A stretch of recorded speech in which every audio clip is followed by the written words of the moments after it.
acusado de morte de Meirelles pode estar envolvido em outros crimes. Os crimes ocorreram entre novembro de 2006 e dezembro de 2007.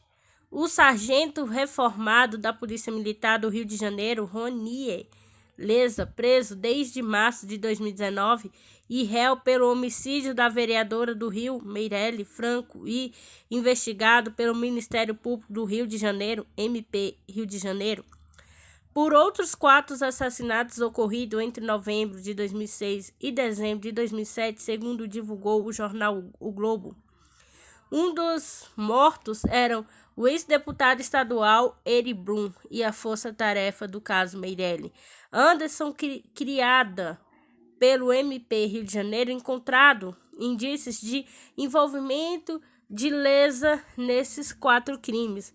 Não esclarecido à época, disse o jornal consultado pelo Estadão, o MP Rio de Janeiro, que não quis comentar as informações. Segundo a reportagem, serão reabertos inquéritos de investigação às mortes do irmão Ari e Humberto Barbosa Martins, ocorrido em 6 de fevereiro de 2006, do então presidente da Associação do Camelódromo da Rua Uruguaiana, centro do Rio, Alexandre Farias Pereira, de 18 de maio de 2007, o ex-deputado estadual Ari Brum, em 18 de dezembro de 2007.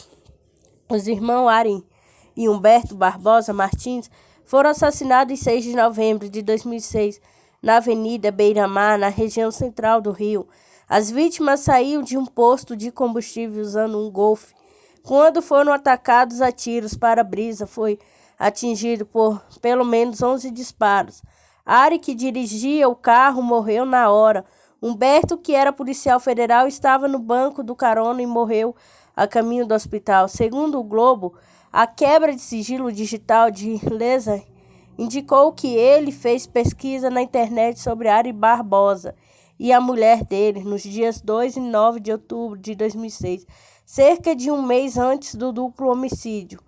O então líder do Camelódromo de Uruguaiana, Alexandre Farias Pereira, foi morto quando passava pela picape pela Avenida Brigadeiro Lima e Silva, em Duque de Caxias, Baixada Fluminense, em 18 de maio de 2007.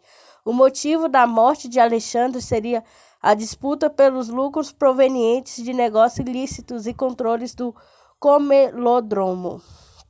A reportagem de Globo afirma que o MP do Rio de Janeiro encontrou na casa de Lessa o depoimento de um filho do então líder do Camelódromo, prestado à época de execução da vítima, grampeado em um bilhete no qual se alia Periquito mandou saquear, e é o termo usado na gíria policial para pesquisar o registro oficial de antecedentes criminais de uma pessoa. Segundo o MP Rio de Janeiro, Periquito era o apelido de Jaci Alves de Lima, que substituiu Pereira no comando da associação. O ex-deputado Ari Brum foi executado dentro de um carro oficial do viaduto de acesso à linha vermelha, em São Cristóvão, Zona Norte, ao sofrer uma emboscada por ocupantes de um Honda Civic, em 18 de dezembro de 2007. Com a quebra do sigilo digital de Lessa, os investigadores também constataram que Lessa pesquisou o CPF do ex-deputado estadual Eri Brum no dia 22 de outubro de 2007, cerca de 2 meses antes de sua morte, portanto. Cadela da Rondesp localiza 12 quilos de drogas na Bahia. As equipes chegaram até o local após receberem uma denúncia de tráfico de drogas. Cerca de 12 quilos de drogas escondidas em um forno artesanal foram encontrados pela cadela Kate, pertencente à Rondesp, Chapada, no domingo 18, na cidade de Itaberaba, no centro-norte da Bahia. Um homem acabou conduzindo para a delegacia. As equipes chegaram até o local após receberem uma denúncia de tráfico de drogas. Segundo informações da Secretaria de Segurança Pública da Bahia, SSP Bahia, o forno estava localizado em um terreno aberto no povoado. Assenteamente, filhos da terra, Kate então iniciou o farejo e sinalizou onde as drogas poderiam estar. Foram apreendidos 10 quilos de maconha, 1 quilo de crack, uma espingarda, uma balança e um valor de 175. Os materiais e o homem foram conduzidos para a Delegacia Tutorial DT de Itaberaba. Evento virtual reúne mulheres negras de 23 a 25 de julho. O evento será transmitido no perfil no Instagram MoveFroFSA Oficial das 19 às 22. Nos dias 23 e 25 deste mês, a Associação Cultural Move Afro da Feira de Santana e o Núcleo Move Afro de Mulheres Negras, NUM Negras, promove o 5º Encontro de Mulheres Negras. O evento será transmitido no perfil do Instagram MoveFSA Oficial das 19 às 22 horas. A edição deste ano terá como tema Teresa de Banguela e Chica do Pandeiro. Outras Teresa e outras chicas, mulheres negras e suas múltiplas resistências. A programação conta com a formação da mesa composta por membros do NUM Negras, promovendo saraus afropoético e afromusical. O encontro tem o objetivo de fortalecer as ações de debate sobre a identidade da mulher negra brasileira, em alusão mesmo da mulher afro-latino-americana e afro-caribenha. A iniciativa também pretende homenagear a matriarca da Quixabeira, da Mantinha, e mestras da cultura popular, Dona Chica do Pandeiro, referência de mulher negra da região. Teresa de Benguela. Teresa de Benguela foi um líder quilombola. Viveu durante o século XVIII. Com a morte do companheiro, se tornou a rainha do quilombo. E sob sua liderança, a comunidade negra e indígena resistiu à escravidão por 2 décadas, sobrevivendo até 1770, quando o quilombo foi destruído pelas forças de Luiz Pinto de Souza Coutinho e a população 79 negros e 30 índios mortos ou aprisionados. O encontro Move Afro de mulheres negras tem se consolidado como um dos principais eventos alusivos às comemorações do mês de junho, mês da mulher negra em Feira de Santana, região metropolitana. Dívidas do IPVA podem ser quitadas no saque digital. O objetivo principal é facilitar o acesso do cidadão ao serviço, que pode ser feito todo de maneira virtual, sem necessidade de deslocamentos. Contribuintes do estado da Bahia que possuem dívidas relacionadas ao imposto sobre a propriedade de veículos automotores IPVA pode consultar o valor do débito até emitir o documento de arrecadação estadual do DAE para efetuar o pagamento, evitando a cobrança judicial. O serviço é oferecido pela Procuradoria-Geral do Estado, PGE, e está disponível através do saque digital. Para ter acesso à plataforma, é só baixar o aplicativo Saque Digital ou digitar o endereço na internet. Após isso, é preciso buscar o serviço consultar débitos do IPVA inscrito na dívida ativa. Depois é necessário digitar o CPF do proprietário e ou o Registro Nacional de Veículos Automotores RENAVAM do veículo e consultar o valor do débito. Em seguida, o cidadão emite os DAES e efetua os pagamentos com o Instituto de regularizar a situação junto ao fisco estadual. O objetivo principal é facilitar o acesso do cidadão ao serviço, que pode ser feito todo de maneira virtual, sem necessidade de deslocamentos. Essa iniciativa da PGE, além de trazer comodidade, praticidade e facilidade ao cidadão, contribuiu com a recuperação do crédito público, disse o procurador-chefe da Procuradoria Fiscal da PGE, Nilton Gonçalves de Almeida Filho. Através desse procedimento, o contribuinte pode quitar o débito à vista com descontos que variam de 30% até 70% sobre a multa fiscal e depender da fase de cobrança. O parcelamento do pagamento também pode ser feito no saque digital, no site da PGE, no site da Secretaria da Fazenda, Cefaz, ou ainda pessoalmente nos pontos de atendimento da Cefaz.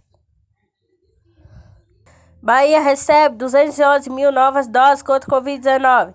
Segundo o órgão, as vacinas serão distribuídas ainda nesta terça-feira por via terrestre e também em aeronaves no grupamento aéreo da Polícia Militar e da Casa Militar do Governo. Um novo lote de imunizantes contra a Covid-19 chegou ao Aeroporto Internacional de Salvador. Na madrugada desta terça-feira 20, o avião desembarcou na capital baiana às 0h30.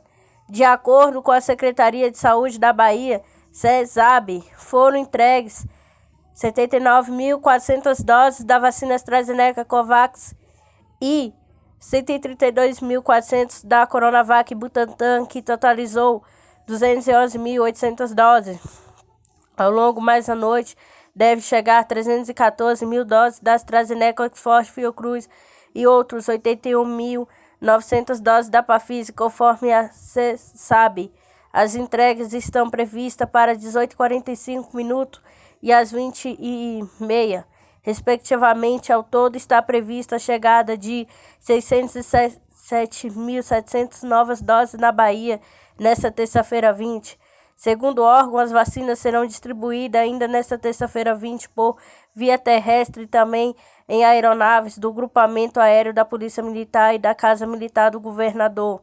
Após a conferência da equipe da Coordenação de Imunização do Estado, elas serão remetidas exclusivamente aos municípios que aplicarem 85% ou mais das doses anteriores.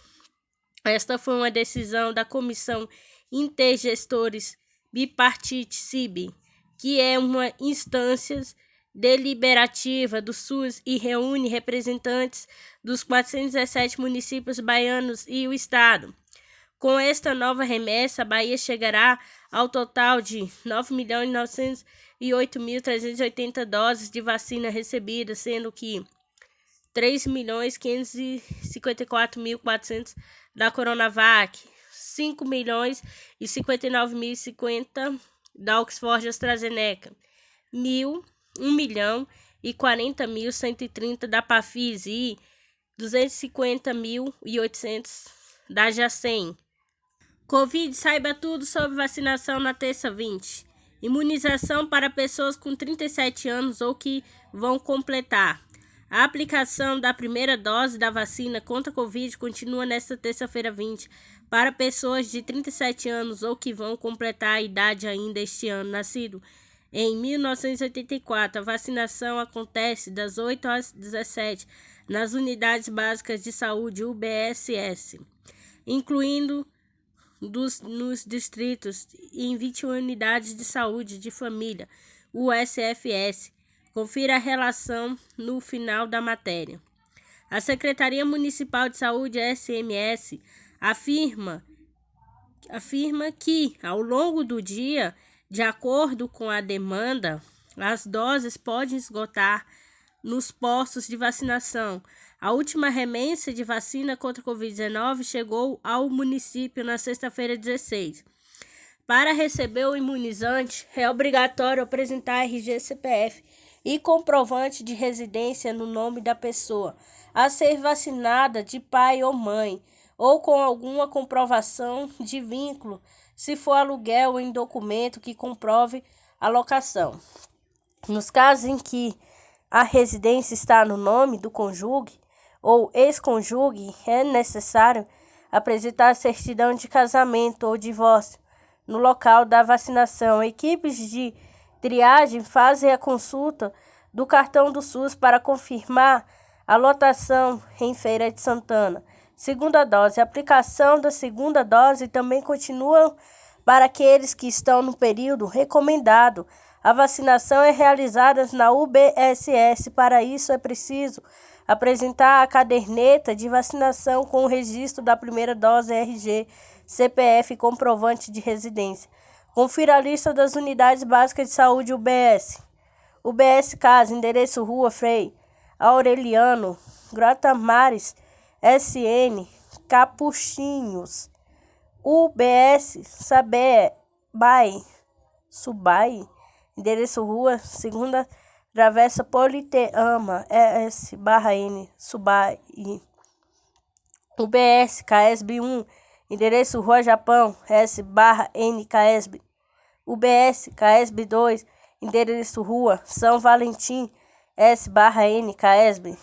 UBS Beraunas, endereço Rua Petronílio Pinto, 186, Baraunas. UBS Irmão Dulce, endereço Rua Capertino Lacerda, 1759, Brasília. UBS Mangabeira, endereço Avenida Tupimamba, S/N Mangabeira. UBS Serraria Brasil, endereço Rua Capertino Lacerda, 297, Brasília. UBS Jardim Cruzeiro, endereço Rua Miguel Calmon, S/N Jardim Cruzeiro. UBS Dispensário Santana, endereço Rua Mercúrio, 320, Jardim Acácia. UBS Centro Social Urbano, CSU, endereço Rua Tostão, S/N Cidade Nova. Confiração em relação das 21 unidades de saúde da família. Abandono de unidades do Minha Casa e Minha Vida é menor que 10%. A secretária de Habitação considera que o volume de abandono das unidades está longe de ser considerado um absurdo. O medo da violência, desavenças entre vizinhos e inadimplência são os principais motivos que ocasionam o abandono de unidades do Minha Casa e Minha Vida em Feira de Santana, conforme explica a Secretaria de Habitação, Cíntia Machado. Ela destaca que, mesmo assim, o potencial de abandono é de apenas cerca de 7% das 19.200 unidades existentes atualmente no município, ou seja, 1.420.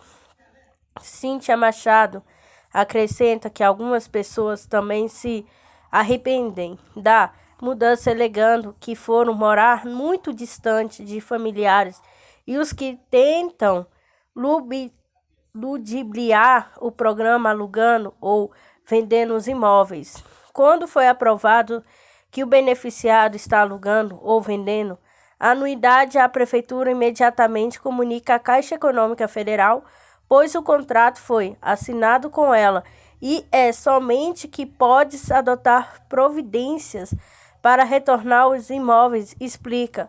A secretária de Habitação considera que o volume de abandono nas unidades está longe de ser considerado um absurdo ou decorrente de qualquer falha na distribuição, tendo em vista os vários motivos para que isso ocorra.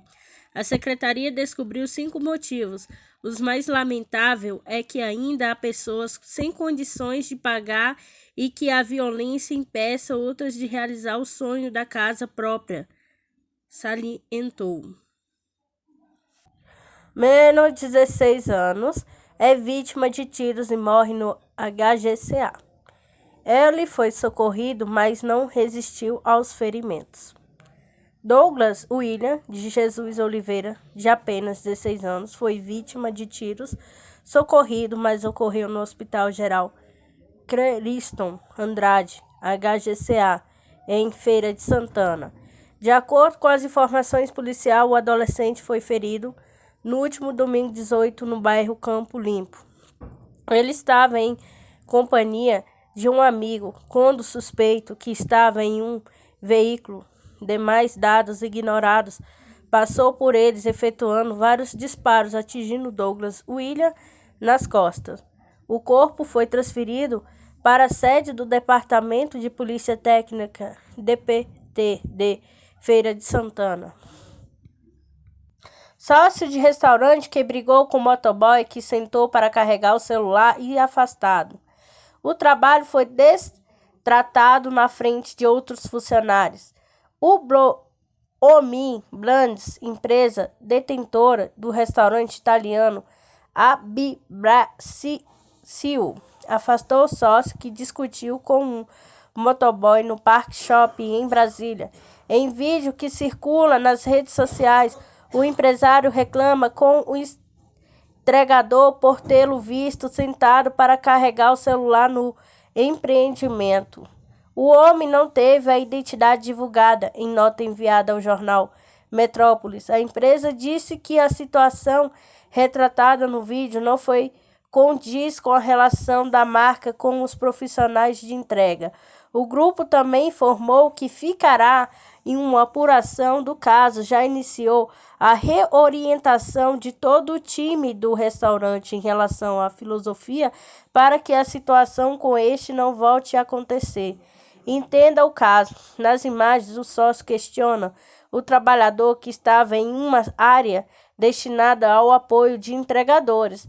Na minha loja, você não pisa mais. Se eu pedir para alguém que te vê aqui, já vou te excluir do iFood, beleza? Só isso que eu tenho para te falar, exigiu. O espaço é destinado para os motoboys ficarem enquanto aguardam a finalização dos pedidos. Apesar disso, o sócio demonstra estar irritado com a situação. E tu não folga, não, você não está na sua casa. Eu estou neste shopping, tem 15 anos, não vai chegar um motoboy aqui e achar que manda, não, beleza? Espera-se. Ele segue a discussão e dirige-se ao outro funcionário no shopping. Você não devia deixar o cara com isso aqui para carregar. Isso aqui é o do shopping. Vou ligar para o Carlos Alberto, porque isso aqui não pode acontecer, continuou. Não tem condições. Pago 140 mil de aluguel para o motoboy. Sentar aqui e colocar o celular dele para carregar, não vou nem a pau, finalizou. Ao Correio Brasiliense, o motociclista Everton Santos Silva disse que vai acionar a justiça. Vou procurar o sindicato dos motoboys, que a minha classe de trabalho procura um advogado, afirmou. Dia do Amigo é comemorado em 20 de julho no Brasil, a pedido de um argentino. Entenda a história. A inspiração da data veio de uma carta enviada pelo argentino Henrique Ernesto Febraro. O Dia do Amigo é comemorado nesta terça-feira, 20 de julho, em todo o Brasil, mas as dúvidas sobre o surgimento da data sempre aparecem todos os anos. Mesmo sendo celebrada nacionalmente, ela foi criada pelo argentino Henrique Ernesto Febraro, professor de psicologia e músico. O motivo para a criação da data, no entanto, não foi e veio por conta de uma amizade importante. A curiosidade é que ela surgiu de fato com inspiração da chegada do homem à Lua neste mesmo dia, em 1969. Na Argentina, a ocasião foi lembrada como espírito da unidade e fraternidade e pode ter contribuído para inspirar Febraro. Segundo o jornal La Nación, ele teria pensado que o evento aproximava todos os povos do planeta. Em alguns países, o Dia do Amigo é comemorado no dia 30 de julho. Exatamente por isso, a dúvida é mais comum nesta época do ano. Cartas enviadas. Ao todo, o professor teria escrito mais de 100.000 cartas sugerindo a celebração do Dia do Amigo, especificamente no dia 20 de julho. Dessa forma, a própria Argentina e o Brasil, do Chile, Uruguai e a Espanha aderiram à data no calendário. Em cidades brasileiras como Rio de Janeiro, por exemplo, o Dia do Amigo está entre as datas comemorativas oficiais, tendo sido especificada em uma lei municipal no dia 1º de agosto de 2013. Patrulha canina toma conta de crianças no caminho para a escola no Japão. Iniciativa pretende fortalecer os laços entre os moradores e oferecer uma sensação de segurança. Inspirados em um desenho animado, donos de cães em um bairro de Tóquio, no Japão, criaram patrulhas caninas para acompanhar crianças na volta da escola. As iniciativas pretendem fortalecer os laços entre os moradores e oferecer uma sensação de segurança. Ao retornar à instituição de ensino onde estuda, Urika Igarashi, de 12 anos, conta um guarda-costa fiel, Sakura, um poodle de integra e iniciativa. É claro que é divertido passear com os cães, mas sinto que eles me protegem. A cadela Sakura faz parte de uma patrulha local de 150 cães chamados Au-Au. Em japonês, há outras desse tipo no Japão, mas está uma das mais antigas. Essa ação começou unicamente graças aos voluntários. Os proprietários individuais participam quando pode, fazem seus cães usarem o mesmo lenço característico na cor verde, explica a responsável pela patrulha, Keiko Shimizu. Isso pode tornar o bairro mais seguro, diz ela. A maioria dos donos de cães são pais de alunos ou ex-alunos, mas muitos participam das rondas simplesmente como moradores da vizinhança. Esta atividade nos ajuda a nos conhecermos melhor e nos tornarmos bom vizinho. Sinto que este lugar permanece mais seguro, assim afirma Michiko Takeuchi, dona de Kojiro, um cruzamento que pode nos maltes e mãe de uma aluna. Como fazem o mesmo caminho diariamente, sempre no mesmo horário, os membros da patrulha canina rapidamente se dão conta de qualquer coisa anormal contra Shimizu. Um dia, um membro descobriu uma coisa que tinha morrido sozinha em casa ao se dar conta de que a luz estava sempre acesa na casa dela. O fato de os vizinhos zelarem pela segurança das crianças é um grande ajuda, afirma o diretor de um colégio de ensino básico local de Jun Ameye. Os pais apreciam que muita gente no bairro se preocupe, sobretudo nestes tempos em que se ouve falar muito de atos criminosos com as crianças, acrescentam. O Japão tem, no entanto, a reputação de ser um dos países mais seguros do mundo. A falta de laços sociais nas grandes cidades japonesas, em especial para os idosos, é um problema colossal para este país de forte envelhecimento demográfico. Estratégia eleitoral deve levar vereadores a assumir vagas na Assembleia Legislativa do Ceará. Movimento interno ocorre no PT após recesso parlamentar. O vereador Guilherme Sampaio deve atuar como deputado temporariamente. O Partido dos Trabalhadores PT no Ceará vai iniciar um movimento interno de dança das cadeiras para dar lugar a vereadores que são suplentes de deputado estadual na Assembleia Legislativa. Assim como já fizeram outras legendas, trata-se de uma estratégia eleitoral que busca fortalecer quadros com vistas às eleições de 2022. O primeiro a assumir uma vaga por 4 meses, a Assembleia e vereador Guilherme Sampaio, que deve se afastar das atividades na Câmara Municipal de Fortaleza já no início de agosto, após o recesso parlamentar, e entre no lugar do deputado Moisés Braz. A troca temporária não traz prejuízo ao atual mandato do parlamentar.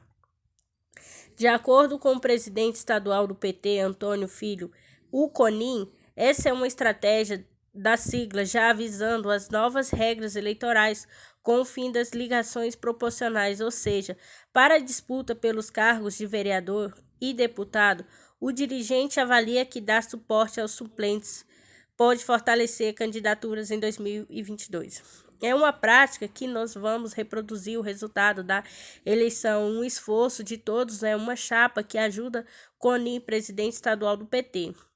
Para preencher a vaga de Guilherme na bancada petista da Câmara, entrará em cena um antigo quadro do PT na capital, o médico psiquiatra Dr. Vicente, suplente de vereador desde 2004, quando concorreu pela primeira vez ao cargo, sempre pelas mesmas siglas partidárias. Interlocutores e dirigentes partidários também de outras frentes fazem movimentos semelhantes na Casa Legislativa, na Câmara Municipal de Fortaleza. 8 vereadores cederam vagas aos seus suplentes no primeiro semestre deste ano. A estratégia também é vista como um teste para que suplentes e parlamentares com mandato que têm intenção de concorrer a um cargo no que vem e possam ser apresentados como possíveis pré-candidatos ao eleitorado ainda em 2021.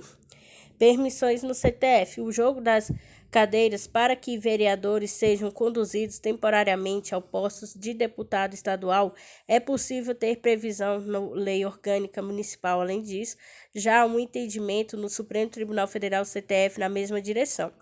Há também a previsão de que outro vereador do PT no Ceará possa interromper o mandato em uma Câmara, atuar como o deputado estadual Pedro Lobo, no Crato, na região de Cariri, e contato por ser próximo a chegar à Assembleia em uma espécie de fila organizada pelo partido. Se executada a estratégia, Lobo poderia assumir temporariamente o assento do atual líder da bancada do PT na Assembleia, o deputado Elmano de Freitas, e a troca, porém, ser efetivada apenas no início de 2022. Novo desenho.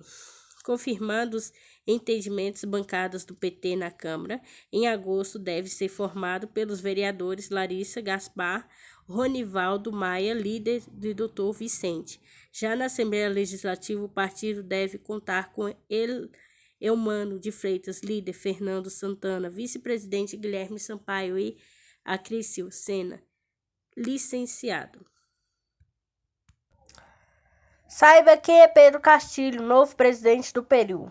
Ele compartilha um rival derrota de uma visão conservadora e contra o casamento gay e o aborto e o que chama de ideologia de gênero.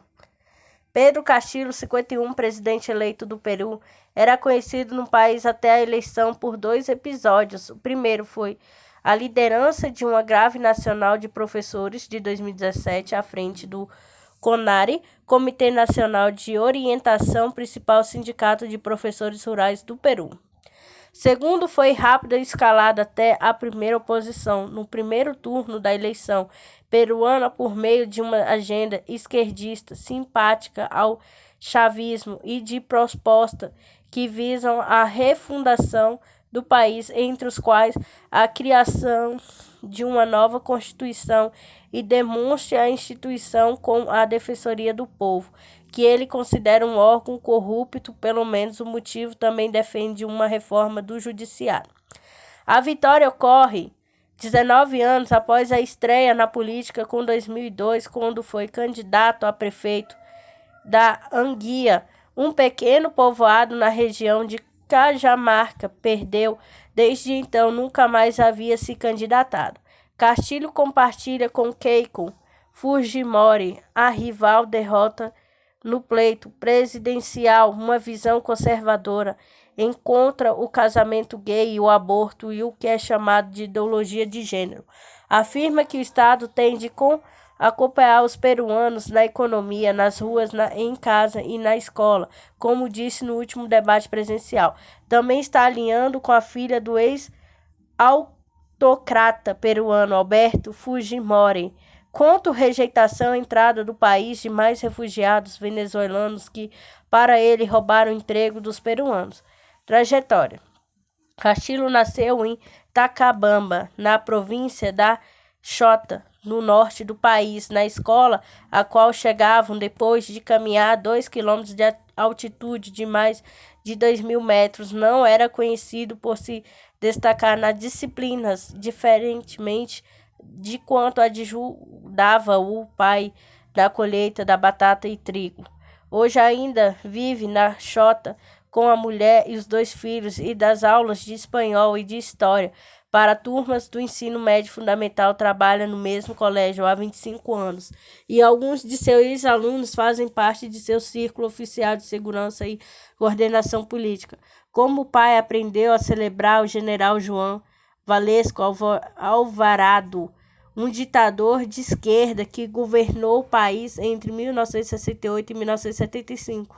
Populista, distribuía terras e uma delas foi para a família de Castilho, Alvarado, um herói para muitos esquerdistas na década de 1970. Tinha também outro admirador, ex-presidente da Venezuela, Hugo Chávez, em 1954 e 2003. Proposta: se for por um lado conservador em relação a diretores civis e eleitos, defende a refundação do Estado e do modelo econômico do país, quer uma nova Constituição, afirma que fechará o Congresso caso haja oposição à proposta. Diz também que a economia deve ser constituída de baixo para cima e menciona entre as áreas que podem ser estatizadas a mineração, grande fonte de produtos de exportação do Peru. Para mudar a carta, no entanto, é necessário o apoio de 2/3 do parlamento, unicamente algo praticamente impossível de um xadrez político tão fragmentado quanto o do país. O Partido de Castillo, Peru Libere terá 37 dos 130 assentos da casa, e segundo maior força será justamente a Força Popular de Keiko, com 24 cadeiras, seguido por Ação Popular 16, Aliança para o Progresso 15, ambos de direita. Já os esquerdistas Somos Peru e os Podemos Peru terão 5 congressistas da cada um. Disputa. Na campanha, Keiko tentou taxar Castillo como chavismo no Peru, mas apesar dos apoios de Nicolás Maduro, ditador da Venezuela e herdeiro da Chávez, e Evo Morales, ex-presidente da Bolívia, eleito, buscam evitar tantas comparações quanto os acenos de ambos esquerdistas. Castillo e seu partido mantêm vínculos com Movadef, braço político de guerrilha Sendero Luminoso, e muitos de seus membros militam ou militaram pela organização. Tanto o Sendero como Movadef têm forte atuação no departamento de Cajamarca, onde o novo presidente nasceu. Em um dos pontos fracos de Keiko são as acusações de corrupção de Castillo, estão relacionadas ao líder de sua legenda, Vladimir Correia, condenado por desvios de verbas, criticados pelo Elo como Sendero.